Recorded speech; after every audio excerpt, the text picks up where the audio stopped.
Thank you kindly, David Frost here, and I have with me three savants who'll provide the cascade of comedy we call Pull the Other One. They are Frank Carson, Ken Dodd, and Dame Hilda Brackett.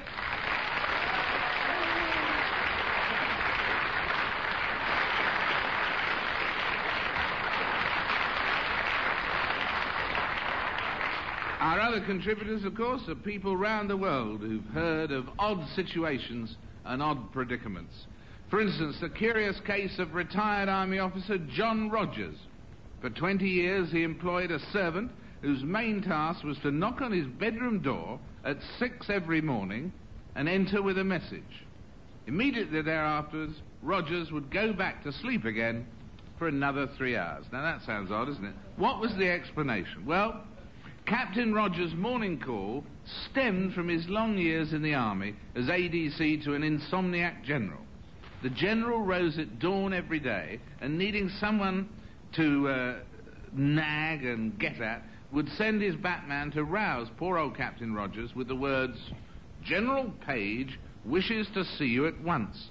And the poor old captain, every day of his life, had to drag himself from his bed. So, when he retired, Rogers had his manservant wake him at 6 each day with the same message. But now he was then able to reply, "Kindly tell the General to go and stuff his head up the cannon." And then he went back to sleep again. Happy ending. Before we go any further, Mr. Foster, can Mr. Carson and I, can we greet Dame Hilda? You can. Dame Hilda, because we haven't You had... should. We very You often... must. We very rarely get You aristocracy. We've never had aristocracy on our show before.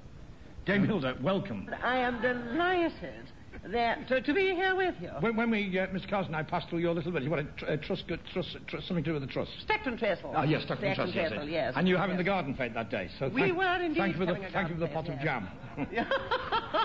Thank you very much for the pot of jam. Yes, you opened it with your teeth. No, I gave it to I gave it to the bulldog next door.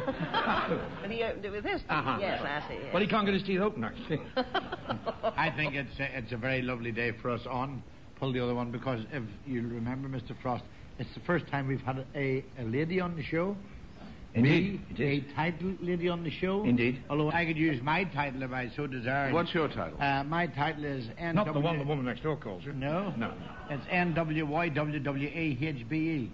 Are you one of those, eh? Yes. Never wash your windows with a hard-boiled egg. All them and let you ding-dong dangle in the dirt. Yeah, and I'd like to apologise to, I think, Dame Hilda, when we met earlier on. What, you mean the greeting you gave me, kissing me on both cheeks while I was tying up my shoes? Yeah. Dame Hilda, I'd just like to say how yes. delighted Mr. Carson and I are to have you with us in this intellectual discussion, and just to say how lovely you look. Oh, that's very sweet coming from you, Dan. I know it's probably presumptuous of me, but what year did you come out? Did you ever? To finish the question. No. What year do you go back? He's such a sweet man, isn't he? Were you a Deb? I was indeed, yes, dear, yes. But you realise his bed spelled backwards, but I did. I did come out at the Dorchester. Really? Where all the balls are held, you know. Yeah, I see. And are you... That accounts for the noise at night. Are you a member of any hunt at all? Pardon me? Are you a member... Do you ride with hounds? You ride with a hound. Do you ride with hounds? Well, I ride when the offer's there, you know. Yes. You know. I lean towards the Beaufort. You see, yes, I do. The Beaufort. Yes. Is that the same as side saddle? No. You know, my grandmother used to ride side saddle. Really? Yes, and she fell off a bike ever so many times. You know, Lady Godiva was the first one to ride side saddle without any clothes on through the main street of Coventry, and the people down one side were all shouting, "Hooray for our side!" Yes. Sorry. Right, Yes, well, it's that's lovely a to have her on perfect... the show. I think that's a perfect one. And so, having welcomed Dame Hilda, and as she deserves, we come to our first tall tale. This is where we only tell you half the story, and we see if you can find out the explanation. This was an event in the north of England. The question is this: what was the fate of the army parachutist who, while taking part in a team drop in Yorkshire, was blown off course, and found himself descending towards a lady's garden. He was blown off course and found himself descending towards a lady's garden. All out. What happened to this reckless fellow? Well, as you know, Mr. Frost, I am an ex-member of the parachute regiment. Who is? Are you really? Yes, indeed. I was in wouldn't fancy that. the 1st Battalion of the parachute regiment. Did you know that parachute silk makes wonderful underwear? Really? Yes, indeed. you've That's- got to take all the string out first. Because if you pull the ripcord. Well, you could break your ankles Yes, falling well, this- over getting them on, you see. Yes? Or This you, fella you was could pull the parachuting. ripcord and the whole lot would come down to be exposed. This fellow was parachuting down, and it was in the evening, and he came down between two lovers. Unfortunately, they were elephants. Well, I can remember the very first parachute jump I done, and it was out of a static balloon, and it was at Manchester Airport. Yeah. Unfortunately, there was 2 or 3 planes coming in at the time, and I was caught in a backdraft. And as I was going down, there was a fella coming up, and I shouted, "Do you know anything about parachutes?" He says, "Do you know anything about gas stoves?" What about, did you about this relation of Frank Carson? He was an Irish parachutist, and they told him to jump and count up to 10 before pulling the cord. And he'd only got up to 4 when he dropped his calculator. I can always remember we were told as we jumped out, we were told to shout Geronimo. And this fella jumped out, and 10 minutes later, there was up on the plane door. And Murphy it was at the plane. He says, "What was the name of that Indian?" Dame Hilda, what's your explanation of this whole business? You mean when he found himself descending into a lady's garden? Well, of course, if it had been my garden, I would have welcomed him with open arms. But, well, I'm friendly. I like people to drop in occasionally. And I might have had Vatney, my colleague, who's not here with us tonight, you may have noticed, because there's no funny noises, had... You wait till Mr. Carson gets going. Well, we are in dressing rooms next to each other, you know. Yes, indeed. Yes. My diddy granddad in Liverpool, in Nottingham, he used to work in a pharmaceutical factory. Oh, really? I only said that because I can. Can you say pharmacopoeia? No. I'm not very well up on farmers, but he did work in a pharmaceutical factory, and during the war they transferred him to, like he used to pack tablets, for a living, but then they transferred him to packing parachutists. The only thing is, on the parachute cords it said pull 3 times a day after meals. And retire immediately. I think what's happened is, the thing that happened here was this fella landed in this lady's garden, and she was a fanatical expert on cacti. And he landed... You only said that because his- you can too. He landed on his selection box on the cacti, and she was probably had to get a pair of pincers to pull out all the prongs. Well, not quite. She was hanging out her washing then, so was that it? sounds more like Not it. quite. And he Dame actually She was sort of straddled the line spraying. as She he was came spraying round. with some stuff. This lady of mature years, whose name was Mrs. Entwistle, was busy gardening, not hanging out the washing, gardening, and didn't see this chap until he landed silently beside her.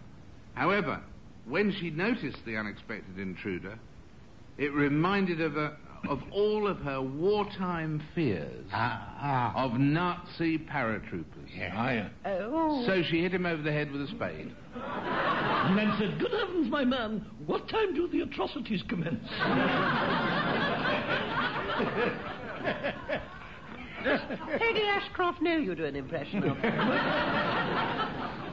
Well, here's another one. The great actor, talking of Peggy Ashcroft, on to a great actor, John Barrymore, who once saw comedian Jimmy Durante in Cabaret and was so impressed, also inebriated, that when they met afterwards, he suggested Durante should play Hamlet. What was Schnozzle Durante's reaction? I would think Snozzle would say straight away, "I'm a non-smoker." Ah, He wouldn't smoke Hamlet. Durante would have said, "Alas, poor Yorick, I knows him well." All right. Yes. Now, I remember playing the lead in The Merchant of Venice. I saw you in that. It was very good. At Stratford and Evering. Oh, no. Bernard Manning played the lady standing on the balcony on drag. Is that the one where you get your feet wet? He was absolutely marvellous, Manning. Not many people know it, but Jimmy Durante was Jewish, and he refused to play Hamlet because he thought it wasn't kosher.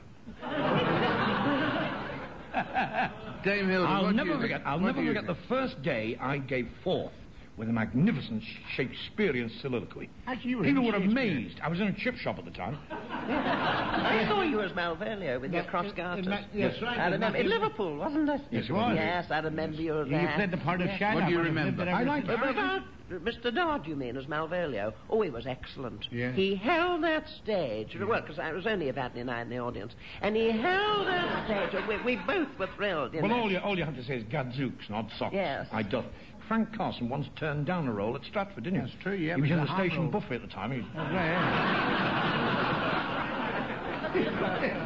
Well, in actual fact, I'm working on my own play at the moment. I'm hoping Dame Hilda and Mr. Frost. I haven't asked you yet, Kenneth, because there's no part in it for you, and I'm writing my own play now. I could keep the whole thing What to sort of time. play is it? It's about a young Irishman who's shipwrecked on a desert isle, and the only thing he has to keep him company is an Irish jigsaw puzzle. Tahiti. And there's only 2 pieces. But he can't work it out because he's lost the lid of the box. But, yeah, a young lady is washed ashore, and it turns out to be Dame Hilda wearing a beautiful sequined evening gown. I'm looking. Oh, yes, I've got one of those. Have you? Well, that Yes, saves me I buying have. props. The Barrymores. I started off doing Lionel Barrymore impression. You did not. Dr. Hilda. I'm so glad you stopped doing it. But what Nobody is here wrong? remembers him at all. What is wrong with a comedian? I mean, what is wrong with a comedian playing Shakespeare? Nothing. Humour is a wonderful thing. To a child, a comic is the beano, the dandy. Aye. To someone a little older, humour is a good joke. Yes. To a lorry driver, humour is a 60-mile-an-hour speed limit on a motorway. Yes. When he's right up behind you. And a Yorkie born each lug. Oh, dear. What do you think about Jimmy Durante, Dame Hilda, here? I didn't see him in Cabaret. When I saw Cabaret, I think it was Judi Dench.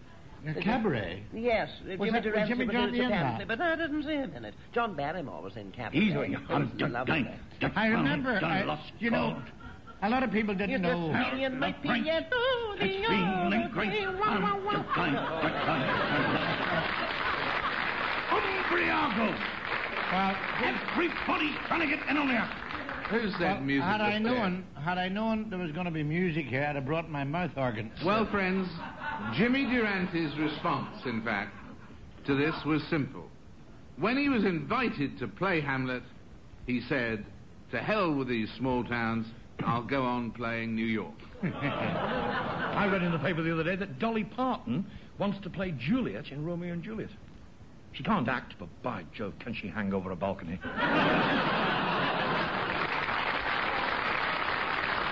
Right. That leads us to On the Spot. This is the point where we put our gurus here into a tricky situation and see how they can cope with it. Their nightmare for this week is as follows.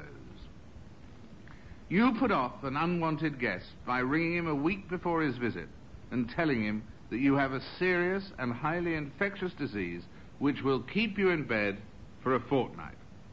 The next day, you answer the doorbell, and there is your unwanted guest with a bunch of flowers, insisting that he doesn't mind about germs and he's here to keep you company. And as if that isn't bad enough, you've got some explaining to do, because in half an hour, people will start arriving for your party, to which you have not, of course, invited him. What do you do? What do you say, Dame Hilda? Well, I think if somebody I wasn't, didn't want to arrive, did, and had a bunch of flowers in his hand, I'd first of all say, they give me hay fever, take them away. But, of course, being me, I would be prepared, you see. And I'd say, now, I wonder, as I'm not very well and can't get out, would you take this shopping list down to the supermarket, you see, and get these things for me? It'll probably take you a couple of days. I'd always be prepared. And I'd have a hat in the hall and everything, just grab it to put on, you see, and say I was just going out to the doctor's anyway. Very good. A couple of days, Dame Hilda, at the supermarket. Well, you could eat a Who lot. are you shopping for? The Army, Navy, and Air Force. Really, yes, if they want to come, yes, Well, I will. Yes.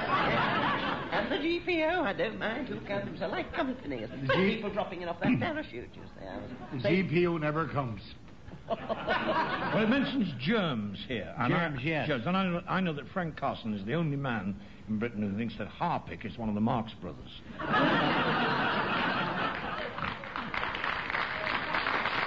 Yes, well, it's gags like that put people around the bed. Did you know that people of all sorts of illnesses, and you have to, prevention is better than cure, obviously. Of course. Did you know that the English cricket 11 have all had special injections, and that's why they can't catch anything? Well,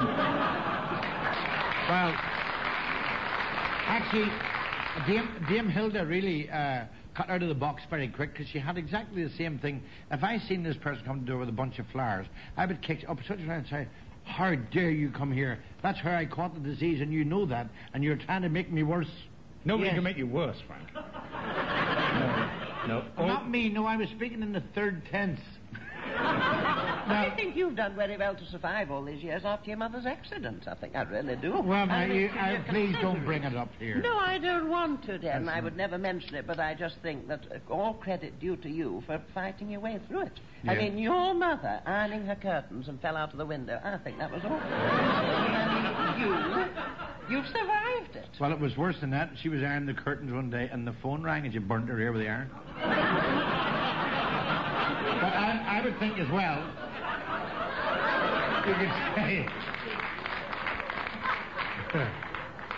you could say that...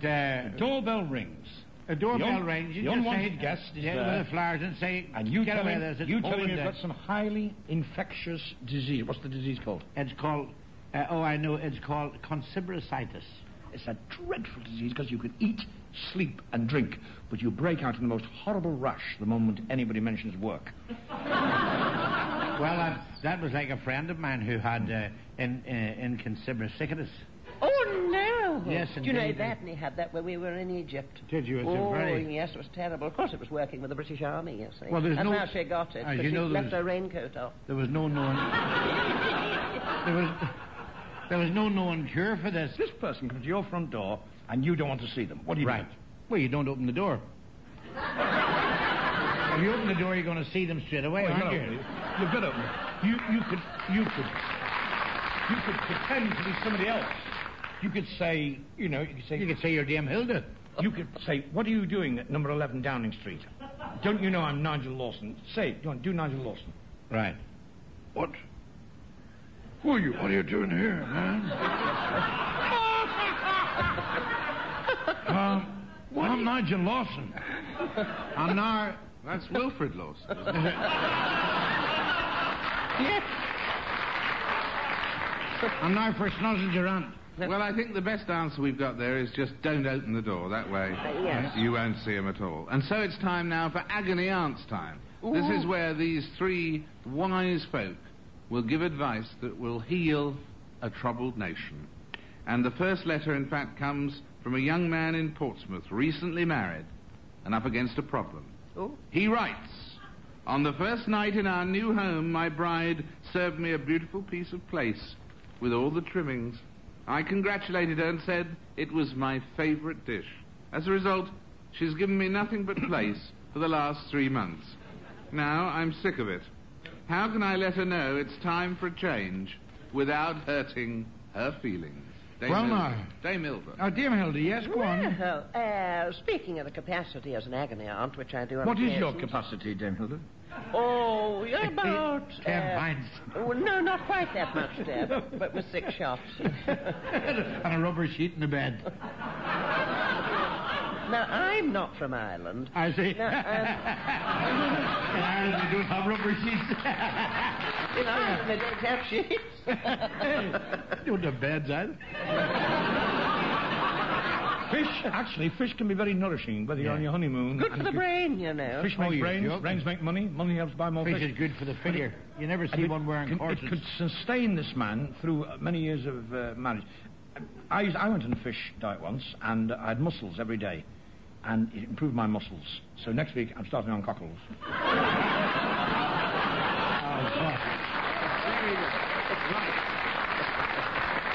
Well, we get lots of letters. In fact, this was another one we had here from a man in Southend who wrote, "My wife is very difficult these days and always complains about the housework.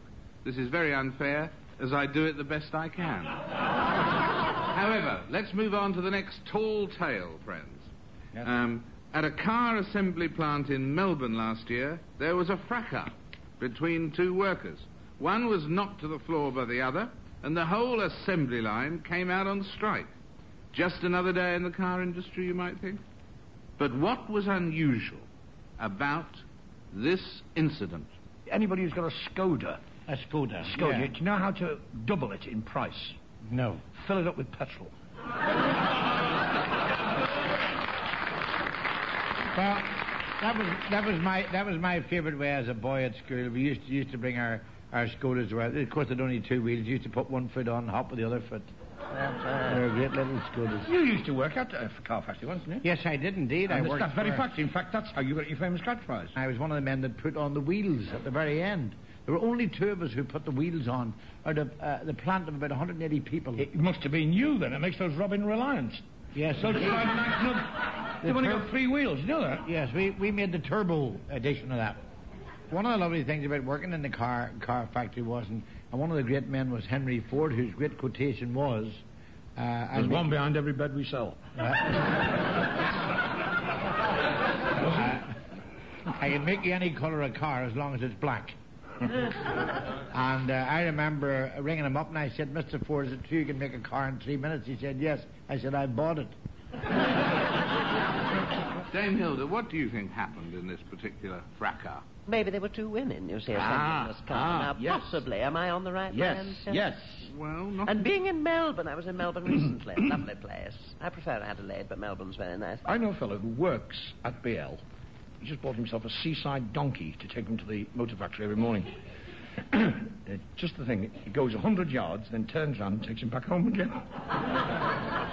Yes, I knew a donkey had an IQ, and Blackpool Beach had an IQ of 163. Really? And none of the other donkeys would talk to you because nobody likes a smart ass.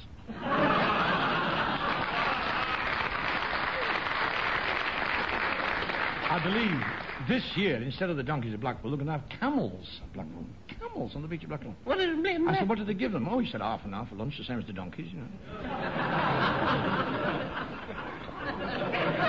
Well, I don't think you're going to get this one. I don't think so either. Because in this incident, while the victim was a man, not a woman, a man, his assailant was, in fact, a paint-spraying robot. God. Oh. When his human colleague pushed him aside, the robot overheated, his chips went out of order, and he went berserk, swinging an arm and felling his workmate. Yes, Well, they're wonderful. What they do there's these millions robots of now. those in Australia, no robots. I read in Forthcoming Attractions, one of those amazing science books the other day, that they're going to have ladies who they're going to have robot men. Robot husband, just 3 buttons. You press the first button, goes out and washes the dishes. Press the second button, it goes and digs the garden, and so forth. And Here's a nice simple one to end with. How did Gregory, a Moscow parrot, cause great embarrassment to his Muscovite owner? How did Gregory, a Moscow parrot, cause great embarrassment to his Muscovite owner? this parrot used to fly up to the Kremlin, knock on the door and shout through the letterbox, "It's Lenin!"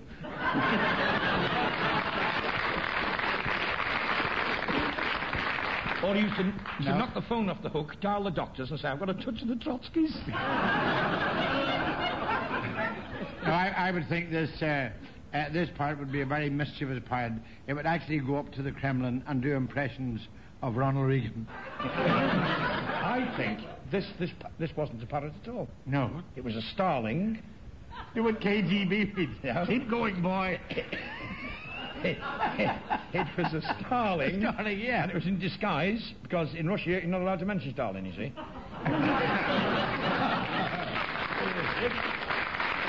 And this parrot was probably in its natural habitat. Yeah. It was looking for new furniture. Well, you're nearly there. You're nearly there. Yeah.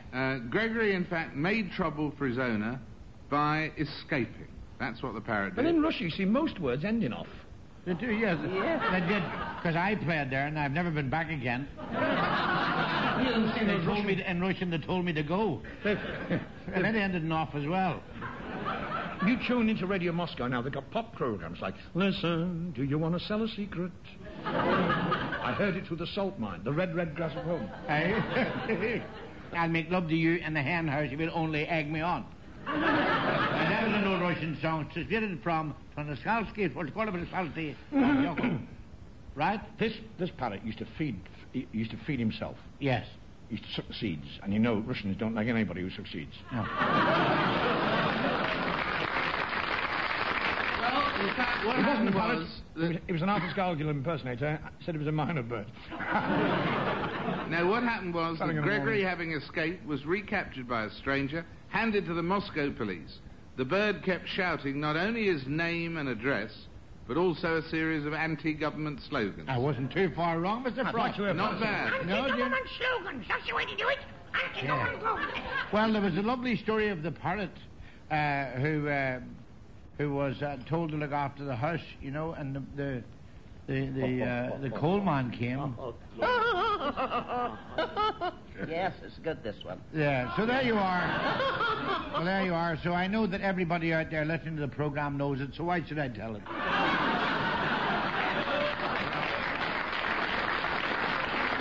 And that, I'm afraid, is all we've got time for. If you're wondering why there's a giraffe in your neighbour's garden or why the town hall's been painted mauve, let us know and we'll try and work it out. But for now, this is David Frost thanking you all for joining us. On behalf of Ken Dodd, Dame Hilda Brackett, and Frank Carson, Andrew Palmer and NELL Brennan, who devised and researched this epic, and our producer, Edward Taylor. And we hope you'll join us again next time. It's time to pull the other one.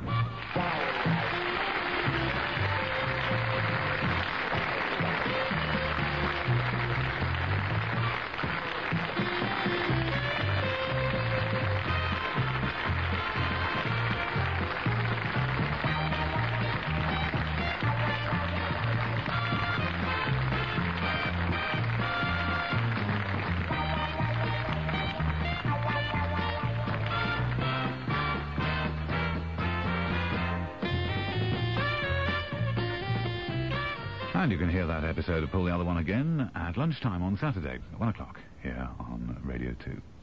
Now then, some tickets for you if you like radio light entertainment. Wise on the Wireless, that's the name of the series. We're recording it at the Paris Studios in Lower Regent Street on the following, well, the next half a dozen Sundays, really. This Sunday, the 3rd, and then the next 5 after that. Paris Studios, Lower Regent Street, London, SW1. You may get tickets from the Radio Ticket Unit, BBC, London W1A 4WW, or you can perhaps just turn up at the door.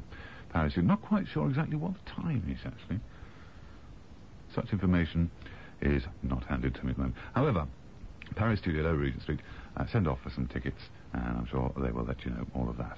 Later tonight, in half an hour, in fact, is Round Midnight with Brian Matthew, and guest tonight will include American actress Patricia Neal, and also the Times correspondent in Austria, Anthony Clark, who's the director of a new London production of To Kill a Mockingbird, and also John Thompson, taking his weekly look at the press. Across the UK, listening in at home or driving in your car, wherever you are, it's your station. Radio 2 from the BBC.